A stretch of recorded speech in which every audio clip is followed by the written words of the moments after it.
Olá, investidor. Meu nome é Wagner Caetano. Começamos agora o cenário em vídeo. Ontem eu prometi que provavelmente entraria aqui ao longo do pregão, né, para a gente falar do atual momento do mercado, que é bastante turbulento. Quem não é inscrito ainda, peço que se inscreva no canal, compartilhe o vídeo. Você é bem-vindo na área de comentários. E para os iniciantes, nós temos o Seja Bem-vindo à Bolsa, que pode ser uma boa porta de entrada para você na renda variável. Quem ainda quiser ter contato comigo no período da manhã, pessoal, eu distribuo o cenário, que é o cenário em texto, né? Eu falo ali de Europa, um pouco da Ásia, Estados Unidos, política.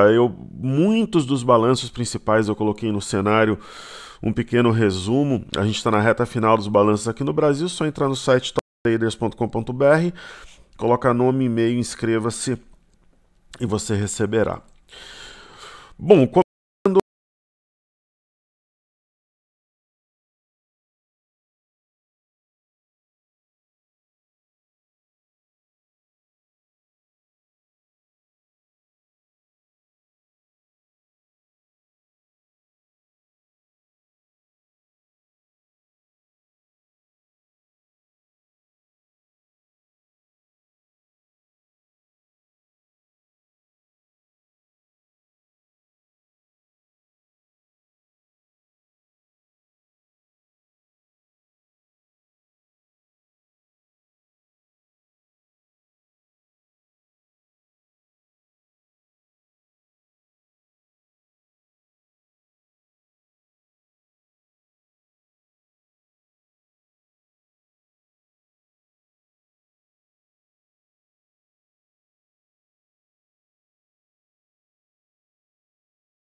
história, pessoal. Se o S&P fica trabalhando, isso o que eu acredito, né, com base nas estatísticas da minha metodologia, se o S&P fica trabalhando aqui embaixo, na parte inferior do Marubozu, provavelmente prepararia uma nova paulada, né, que seria capaz de romper o 2822. Se tem um candle com alguma massa que se aproxime e penetre a metade do corpo desse candle, é praticamente o princípio do Arami. Então nós teríamos alta à frente, pelo menos até a média de novo, como ocorreu na sessão de ontem, dia 13. Então a gente tem sim alguma força na ponta compradora, né? No caso do Dow Jones está mais definido aqui uma região de suporte, né? E no Dow Jones tem aquele detalhe também do método, né, que eu falo muito na imersão.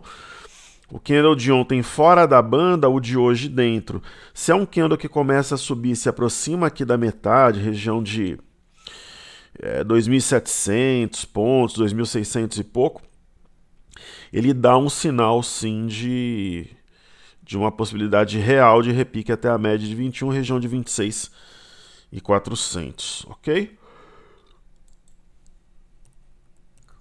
E aí nós temos o índice Nasdaq, né? O índice Nasdaq Composite. É o índice americano que eu mais observo no momento, devido ao peso, ao momento. A gente vive de tecnologia das bolsas, né, americanas, especialmente o setor de tecnologia, né? O S&P, olha que doideira, né? Deixa eu só ver se isso daqui tá certo. Tá, né? O índice Nasdaq, ele tá descolado, né? Então ele está caindo 0,31, né? Enquanto o Dow Jones ele não tem nenhum sinal. Então as empresas de tecnologia estão pesando, né? Ele não tem sinal, enquanto o S&P e o Dow Jones tem. Ok? Bom, falando sobre o EWZ, a ETF brasileira negociada em Nova York.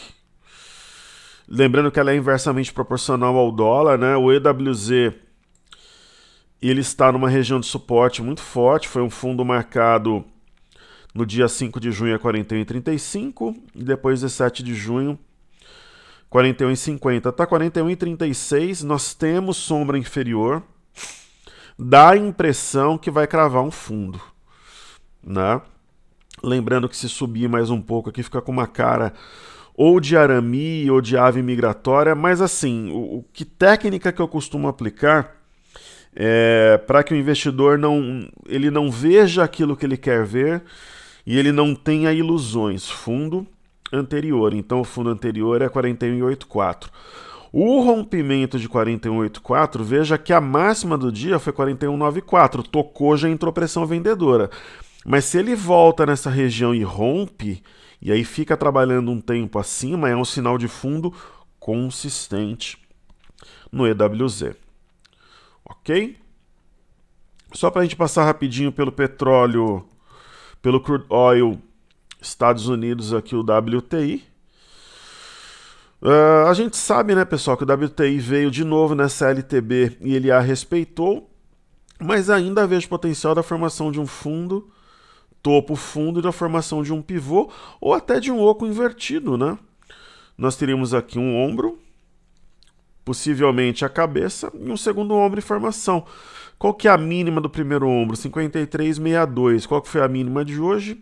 53,79. Eu acho que essa leitura ela faz sentido. E já aproveitando que nós estamos aqui, vamos dar uma olhada na Bolsa de Londres e no índice DAX. Bom, Londres a gente tem uma situação bem complexa pelo seguinte. Vejam que a região aqui, ó, de 7.065 pontos, 7.041, 7.077, ela fez fundo aqui no mês de março, um fundo importante, o mercado está nela, né? Com alguma sombra inferior. Mas da mesma forma que nós temos as referências, por exemplo, no EWZ, eu teria no índice FTSE a mínima do dia 3 de junho, 7.079, onde o mercado está nesse momento. Então eu acho que é um ponto... se o mercado fecha acima, eu compraria a Inglaterra, nesse caso, eu particularmente, Wagner. Agora, para os mais conservadores, concorda comigo que nós temos um pivô de baixa acionado a 7.154, né? Foi acionado ontem. Caso o mercado volte a trabalhar acima desse ponto, seria esse pivô de baixa, ele seria anulado, seria colocado em xeque. Então nós temos um ponto mais ousado e nós temos um ponto mais conservador. Vocês acham que iria em qual para comprar? No mais ousado ou no mais conservador, pagando mais caro? Aí fica a resposta aí no ar. E, falando de Europa, Alemanha, nós temos também o índice DAX em uma região relevante, né? Aqui seria 11.299, 11.300 pontos. Ele tocou, teoricamente, ele cumpriu o objetivo da queda e já temos sombra inferior. Lembrando que toda vez que o mercado vai fora da banda de Bollinger e depois ele começa a adentrar, é um sinal importante. No caso do índice DAX, o pivô de baixa ele está acima desse eixo aqui dessa figura. Então a compra mais ousada seria uma compra nesse momento assimétrica. Então, por exemplo, eu estou convicto que a Alemanha está longe de média, tem uns gaps aqui acima, eu compraria por assimetria e por suporte. Agora, o cancelamento do pivô, ele sendo anulado, seria um setup, e o mais conservador no eixo aqui da figura que levou essa forte queda. Ok? E falar só do Bitcoin também, para não passar batido aí, em dólares, né? O Bitcoin fez um movimento corretivo. Vamos ver se é possível traçar aqui uma linha de tendência. Vejam que o Bitcoin, nesse momento, ele dá um sinal de compra na região de 10.100, porque eu tenho um fundo, tenho um segundo fundo e um terceiro, ele foi abaixo dessa LTA e está acima, então é uma situação que, na minha visão, favorece uma entrada na ponta compradora do Bitcoin. Ok? Aí eu vou trazer aqui deixa eu só checar. O Cartesian está atrasado, a cotação do mini índice, o mini dólar tá ok, então o mini índice eu vou fazer no TradingView. Então eu tenho o VVR3, a minha esposa está caindo, ela foi até a média. Olha pessoal, eu sou sempre muito transparente com vocês aqui, né? Sem delongas, sem máscaras e nada do gênero. Quando eu vi o balanço da Via Varejo, primeiro vamos dar uma olhada no balanço dela aqui. Eu sou sempre muito sincero, para mim não seria uma surpresa, o que ela está fazendo é o mais provável, tá? É o mais técnico, só para explicar a minha leitura aqui. Então a Via Varejo, aí eu vou falar do balanço, tá? Então ela veio aqui numa região de encrenca, de confusão, né? 8,50, 8,60, 8,68, ela bateu a máxima aqui a 8,66 e ela está corrigindo até a média de 21. Movimento técnico, né? Existia um gap aqui, ele foi fechado, a gente pode até marcá-lo em azul. Então ela está fazendo a lição de casa aí sem, como diz o André Sanches, né, sem problema nenhum. Sem problema nenhum. Então ela veio aqui, tocou a média, tal, tem sombra inferior bacana. Movimento técnico proporcionou a entrada de quem queria incrementar a posição. Mas se a ação caísse 20% hoje, pelo que a gente tem visto no mercado, né, caído 20%, subisse 10%, caído 30%. Hoje em dia, né? Pelo que a gente vê, o que acontece? Os estrangeiros estão de fora da compra, então está totalmente na mão dos institucionais, né? E quando não tem uma ponta compradora firme ali no book, estão fazendo o que querem alguns ativos. Vide Croton, né? Croton, Ultrapar. Então, falando do balanço da Via Varejo, deixa eu passar aqui para vocês, ó. Ele saiu finalmente, né? Então,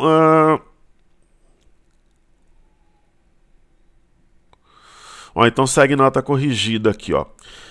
A Via Varejo apurou prejuízo líquido de 154 milhões no segundo trimestre de 2019, né? Revertendo o lucro líquido de 14 milhões no mesmo período de 2018. Ok? No acumulado primeiro semestre, a varejista acumula perda de 196 milhões, ante lucro de 78 milhões no ano passado, né? O EBITDA, né, que é a palavra da moda aí, lucro antes de juros, impostos, depreciação e amortização, caiu 39% no segundo trimestre, na comparação anual, para 315 milhões de reais. No semestre, o indicador recuou 31% a 752 milhões de reais. O critério ajustado, o EBITDA ficou em 388 milhões, queda de 38,7%. No acumulado do ano, o EBITDA ajustado está em 901 milhões, queda de 27,7%. A margem EBITDA caiu 8% no segundo trimestre do ano passado para 5,2% esse ano. No critério ajustado, a margem recuou de 9,8% para 6,4%. A Via Varejo divulgou a do EBITDA sem efeitos da regra contábil IFRS 16, com queda de 58,3% para 189 milhões de reais. Então, a receita líquida caiu 6,5% entre abril e junho para 6,024 bilhões. No semestre, o recuo de 5,3% a 13,354 bilhões. Percebam que é uma empresa que tem uma receita absurda, ó, só que ela não consegue ter lucro, né? Então o mercado aposta em um incremento de receita e que ela venha a dar lucro, né? Então o volume bruto de vendas, GMV na sigla em inglês, faturou 1,555 bilhão no trimestre, que era de 15%. As vendas via Marketplace passaram de 11,8% para 20,8% em um ano. Nisso aqui é uma das apostas da empresa, né? Então o resultado financeiro líquido fica negativo de 276 milhões no segundo trimestre, uma melhora de 8,8% na comparação anual. A empresa fechou junho com caixa líquido de 1,061 bilhão, queda de 49,2% em relação a junho do ano passado. A relação caixa-EBITDA passou de uma vez para 0,8%. Quer dizer, uma empresa que fatura muito, né? Aí o Cassierra, o ex-presidente do Mercado Livre, foram contratados para que ela fature mais e não só nas lojas físicas, como online. Então é um movimento normal. Eu vejo aqui A ação poderia fazer um frenesi, hoje cai 20%, travar leilão, mostra maturidade com uma projeção de volume muito forte, né? Então, esse, na minha opinião, é um bom sinal para a minha esposa. Ok? Estamos falando de via varejo. Agora vamos falar do dólar. A gente está fazendo um cenário mais longo, né? O dólar, pessoal, depois de 10 anos, né, o Banco Central vai fazer vendas de dólar, swap, o que for necessário para possivelmente conter a alta da moeda. A última vez tinha sido 2009, depois da crise. Bom, nós temos uma distância em relação à média importante, nós temos um gap, o volume do dólar é absurdo nas últimas sessões, e ele está caindo 0,73, né? Então, onde foi o ajuste do dólar, né? 4.044, fechamento 4.057. Né? Então está caindo, eu acho que está tendo efeito, né? A depender do fechamento aqui, a gente pode ficar com um sinal, sim, já é praticamente um arame cross, né? Mas alguma coisa parecida com arame cross. Nos 60 minutos, nós temos candle fora da banda e candle dentro da banda, só que eu acho que o ponto que teria que ser perdido de fato é o 4.020, porque ele marcou 1, 2, 3 topos na região. Aí o 4.020 e a média, aí assim, perdendo a média, eu acredito numa correção mais forte para o dólar. O que eu acho possível sim, porque se a gente for olhar essa figura friamente, dá a impressão do V contrário, né? A grande questão, como diriam os entendidos, que na verdade a palavra certa é sempre questão, independente da conjuntura. Então a questão é, nós teríamos um V com objetivo em 3.992 e 500 ou buscaria nessa correção 3.952? Eu acho que é mais provável 3.992 e 500, mas eu acho que busca aqui. Né? Porque eu acho que esse V está bem desenhado, inclusive o ponto que eu estou citando está sendo testado agora, o 4.020, quem sabe vai ser perdido enquanto eu gravo aqui. Então eu acho que esse ponto não vai segurar, a média no 30 minutos já está sendo perdida e eu acho que o mercado vem aqui no 3.992 e 500. Mercado de dólar, se não for hoje, talvez amanhã, enfim. É a minha visão, então eu vejo aqui um V invertido. É que assim, às vezes o mercado interpreta o alvo da figura aqui, às vezes o gap puxa preço e traz para a base da figura. Isso depende, né? Depende de como vai estar o dólar no exterior, depende do fluxo, de quais são os players, né? Até que ponto esses players são técnicos, se nós estamos operando com robô. Então, algo que eu sempre disse, eu falo há muito tempo, jamais os robôs substituirão os traders, né, os tesoureiros, os grandes especuladores, os investidores, porque as variáveis são muitas, né? Você teria que ficar fazendo... E olha que eu sou especialista em robô, eu sei do que eu estou falando. Então você teria que ficar fazendo ajustes... Uma vez eu expliquei para um aluno numa imersão, né? Ele levantou a questão numa imersão que eu fiz em Brasília, ao vivo, eu fazia na época, eu operava com os alunos, a gente fazia uma mesa em U ali, era muito legal. E eu disse a ele o seguinte, eu acho mais fácil você fazer os estudos, operar de fato como um trader raiz, né, na sua essência, do que você ficar toda hora ajustando o robô. Né? Então dá mais trabalho ajustar o robô, enfim. Então o dólar está nesse ponto-chave aqui. Aí falando do Ibov, né? O Ibov está em tempo real aqui no nosso grande Cartesia. Né? O índice futuro não está muito atrasado no Cartesinha, pessoal. Não está muito atrasado, está atrasado 20 minutos só. Às vezes o pessoal é muito exigente, né?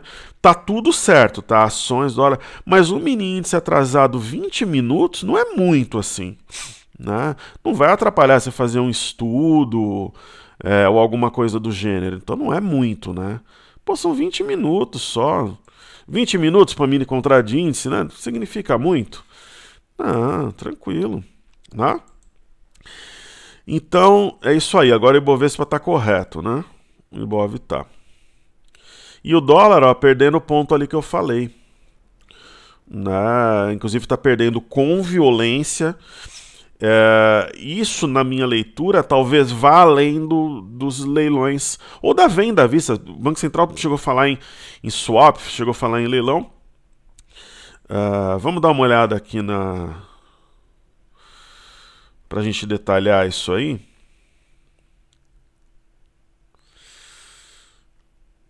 Eu, particularmente, sou um professor, sou um profissional que eu cresço nos momentos turbulentos, enquanto os patetas, os covardes, as pessoas que não têm personalidade se encolhem e se escondem, o cara fica doente hoje, ele fica bom na terça-feira de semana que vem, a minha energia ela cresce.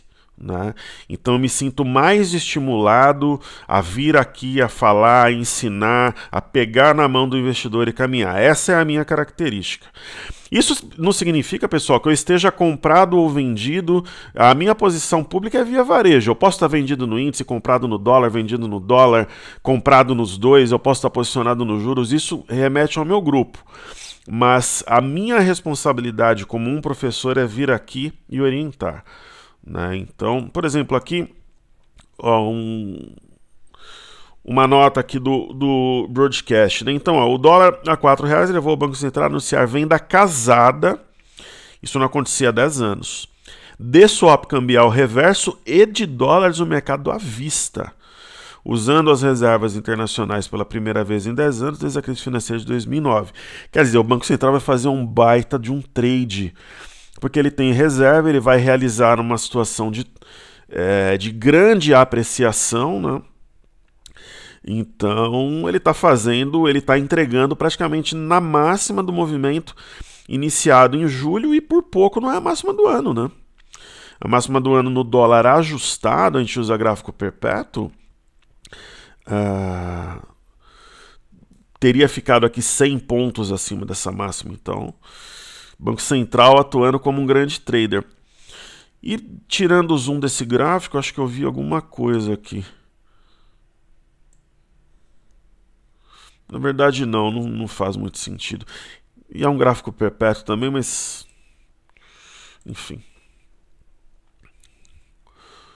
E o dólar, ele perdendo ali o ponto que eu citei, né? Eu tinha... Lembra que eu falei para vocês, se perder 4,20 vai dar uma pancada, ó, já caiu 10 pontos, né? Muita gente, pessoal, busca um trade de 10 pontos. Às vezes na semana, busca 3 pontos no dia, então aqui era um baita de um trade, não é ao vivo, mas se eu estivesse numa sala de scalp, né, atuando como scalper, praticando o scalping, né? Então top traders também é cultura, o scalper, o day trader, o swing trader é quem pratica, o swing trade, o day trade, o scalp, né, o seu modus operandi, e a modalidade, assim como quem pesca você fala fishing, é o day trading, é o swing trading e é o scalping. Então, se eu tivesse numa sala de scalper aqui, atuando como scalper, né, de scalp, o pessoal ia gostar, porque seria um belo trade de 10 pontos, né? Perdeu 4.020 e veio para 4.007 até, então teria até margem. Mas esse é um sinal de topo no dólar, então a nossa teoria de busca por 3.992.500, ela se faz material. Lembrando que a operação é importante, pessoal, mas o conhecimento, a técnica, ela é atemporal, você pode usar daqui 10 anos, a operação ela é momento, ok? Então, eu falei da Via Varejo, existe uma ação, nós temos aqui uma queda generalizada, mas não tem nenhum ativo caindo assim, tanto também, mas nós temos Friboi voando aqui, né? Então, totalmente na contramão, então ela entra aqui como destaque, né? A gente tem é tendência, né? Aquela história da tendência corrige até topo anterior, ó. Né? Então você pode trabalhar com topo anterior, a máxima anterior como ponto stop em fechamento, 29,25. Mas é Lembra que eu falava para vocês, pessoal, Friboi a 5, a 7, falava, olha, quando esquecerem os irmãos Batista e ela sair das páginas policiais, pode valer 20, 25, 30 reais, era piada na época, né? Quem comprou... Isso não faz muito tempo, não, isso faz um ano. Ó, tudo bem, há um ano, exatamente aqui ela estava R$9, mas que seja. É isso mesmo, eu falava isso há um ano. Poderia triplicar de valor, tá aí.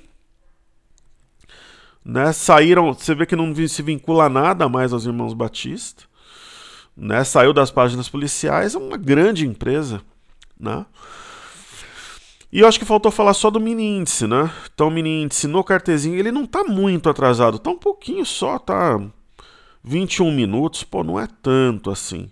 Então vamos ao TradingView, eu tenho aqui a assinatura. Vamos usar o TradingView. Então vamos lá.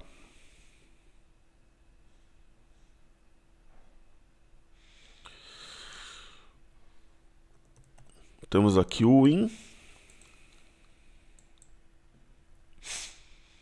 Bom, nós temos aqui o V19. Para quem não sabe, ontem houve o vencimento do índice futuro, agora nós temos aqui o V19. Operando aí a 100,640 em queda. Bom, primeiro, né, falar do mini índice, a gente tem que falar do fluxo, né, o que os estrangeiros fizeram ontem. Então, assim, essa minha tem muita gente que discute que os estrangeiros estão comprando, aí eu vou ter que fazer conta com vocês. Eles não estão. No mercado de ações, eles estão vendidos em 6 bi, 583 milhões 463 mil até o dia 12. No mercado futuro, ontem, eles estavam vendidos em 95, 580 mil contratos. Aí a gente vai fazer conta aqui. Porque... Vou pegar minha calculadora aqui. Porque não atualizou ainda no Investmax. Então nós vamos lá nesse link aqui da B3, né, da BMF Bovespa. Ó, mercado futuro de Bovespa, investidores não residentes. Então, a gente vai fazer o 220, ó, 774, menos 88,659. Então, eles estão vendidos em 132.115 contratos. Aí eu faço menos 95.580, ontem eles venderam nada mais, nada menos que 82 mil. Não, deixa eu fazer a conta de novo aqui. Acho que tá certo, mas tem alguma... Ó, então, olha lá, 220, 774 menos 88,659. Então, 132 menos 95.580. Eles venderam nada mais, nada menos que 36.535 contratos na sessão de ontem, né? Então fica difícil subir com estrangeiros vendendo tudo isso. Então, aqui no... Antes de eu falar do mini, deixa eu dar uma olhada no VIX aqui, como é que tá. Aquele indicador de volatilidade nos Estados Unidos, ele está em queda hoje. Ontem subiu muito, né? Ele geralmente é inversamente proporcional. Então, hoje ele está deixando aqui uma estrela cadente, inclusive, então provavelmente abriria espaço. Não é uma regra, pessoal, algo que necessariamente é, mas aumenta as possibilidades de a gente ter uma recuperação dos Estados Unidos, né? Então, subindo 0,29 o S&P. E aí, para a gente falar do índice futuro, o IN V19, tirar essa reta daqui. Então, a gente tem aqui uma região de suporte, né? Que gerou alguns fundos aqui recentes, né? E o mercado está naquela história, vai fora da banda e nesse momento ele trabalha dentro. Tem um sinal de fato de fundo? Não, ele está numa região de topo de fundos anteriores, mas não existe um sinal, por exemplo, de fundo.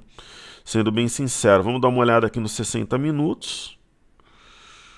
O gráfico de 1 hora, né? Existem gaps acima dos preços, né? Gap de ontem, gap, um outro gap aqui que não foi fechado também, né? O gap que existia desde o dia 5 para o dia 6, ele foi fechado, né? Hoje houve o teste da média móvel nos 60 minutos, mas ali que o mercado sentiu e cedeu, né? E ele tem alguma distância em relação à média, mas não tem exatamente um sinal ou uma figura mais forte, né? E trazendo aqui para o 30 minutos, a gente poderia ter uma região de fundo que teria sido falsamente rompida, o mercado está nela, na região de 100.500 pontos, né? Mas não existe assim um sinal mais forte que não seja algo assimétrico. Agora, pensar em vender aqui, acho que já não faria sentido. Acho que valeria a pena, de repente, quem está vendido realizar lucro, né? Até quem opera para giro e coisa e tal. Né? Em região de suporte, rompimento falso, teoricamente, ele geraria uma ideia de compra mais arriscada, uma compra mais pujante, assimétrica, ousada, né? E se você pegar o dólar com sinal de topo em queda, poderia ter alguma entrada de capital? É possível, né?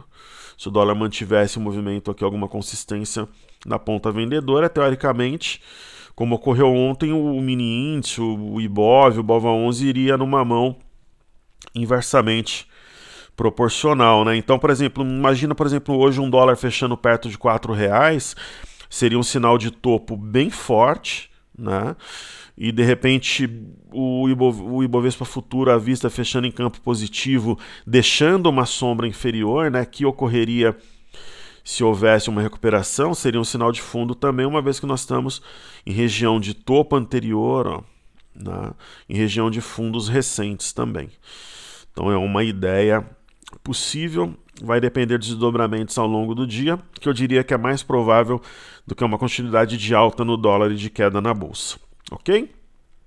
Então é isso aí, pessoal, nos vemos mais tarde no programa Radar. Seja bem-vindo à Bolsa para quem é iniciante, quem deseja fazer imersão e aprender mais como é que a gente lida em vários tipos de momentos adversos, momentos favoráveis, se inscreva para a imersão, vou deixar. Você entra na pré-lista, é o primeiro passo de tudo. Você entra na pré-lista, você vai receber depois, quando abrir as matrículas, o teu link, você faz a matrícula com desconto porque você está na pré-lista, quem não está na pré-lista não tem desconto. Aí você faz a imersão, tem nivelamento da turma pelo 360, que é um curso gravado que ensina o método, e depois você é convidado a integrar o nosso grupo, ok? De estudos e desenvolvimento na renda variável. Então, saúde e paz a todos, até mais tarde no Radar. Valeu!